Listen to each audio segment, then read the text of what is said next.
Let's talk about the difference between executive boards for your PTO, school parent group, and committees.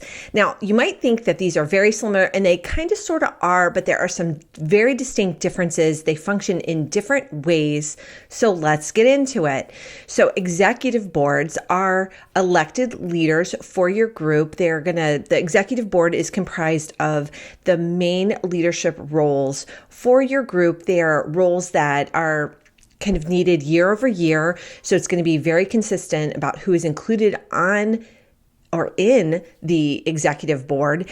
The executive board kind of functions like an advisory group or an advisory board for the PTO, where all of the information for the group is getting funneled through the executive board. They're making the initial decisions about things, winnowing down the information, the decisions, the options, and then presenting kind of like the final choices to the PTO general membership. Each of the members on the executive board, they are both nominated as well as elected to these positions. There are generally term limits for members on the executive board. So it doesn't mean that there's an overall term limit, but like in each role. So let's say someone is treasurer. It's probably spelled out in your group's bylaws that they can be treasurer for 2 years, and then maybe they move on to being president. So there are individual term limits for the office, like the officer, the leadership positions, but not overall for the executive board.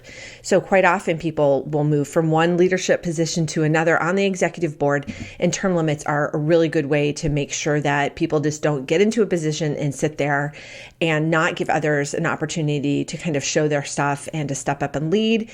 If you do not have term limits, I would highly suggest you adding those into your bylaws, because that it kind of forces a rotation and will make people step up that they might not otherwise if someone was just staying in a position, for example.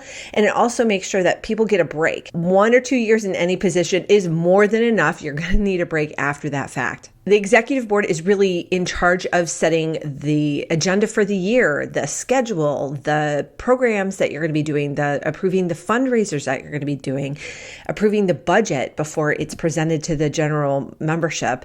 Kind of all of those I guess that's why it's called the executive board, but all of the administrative really decisions that need to be made and all of that work behind the scenes to kind of get things set up and going. That is the role of the executive board, because these are people that are elected to your PTO leadership to kind of take charge and make sure everything is getting done. Now let's transition to committees, and you're going to see how the two compare and contrast. So committees, typically, they can be elected, like especially the committee chairs, or in my experience, the committee chairs have been appointed by the president, because that's what's set out in our bylaws. Like every PTO that I've been involved with thus far, that's been 6.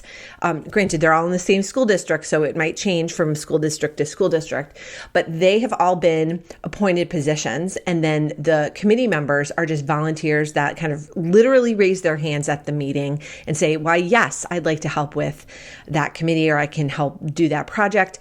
Now, committees typically are shorter term commitments. So the projects could be smaller in scope. They could really last the entire year. For example, if you have a teacher grant committee, now that's going to be something that you probably have the committee going on until you guys run out of money, or you've made all of the disbursements for your allotted budget for the year. But committees can also be for like very special projects. So like, let's say your elementary school is trying to raise money for a playground. Well, that is best to have a kind of task force team operating to get that project done, to get all the fundraising done, to pick out the equipment, to coordinate with the school. Like that's best to not clog up your main general meetings with figuring out the specifics. So committees are really for doing separate work that a small group of people can handle, and then bring back a report to the executive board as well as the general PTO membership. So again, you're going to want to look to your bylaws to see if committee chairs and committee members are appointed or elected. It's going to vary. I think it is very helpful to have it's spelled out so that you have some certainty about this. One other thing to mention is that the president is usually a de facto member of all committees in your PTO, except for the nominating and probably the audit committees, if you have those committees, because those are two things that you don't want the president to be involved in, just to keep things clean, keep conflicts of interest out of the mix, as well as in the case of nominating, you don't want the president's influence to be kind of talking people into taking on positions that they really don't want to take.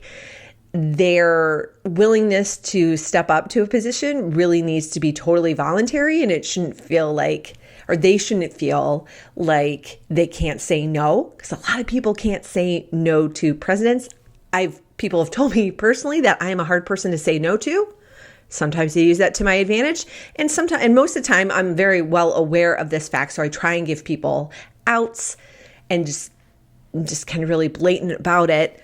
I guess I just kind of have that kind of a personality. Don't really know. But anyway, if you have that kind of personality, that's also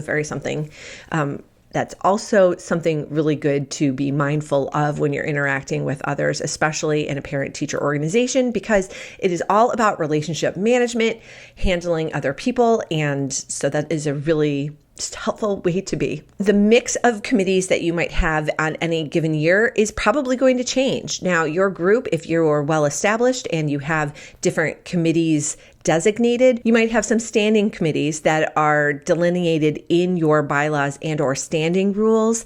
And that can be really helpful so that you don't have to figure out what needs to be done each year.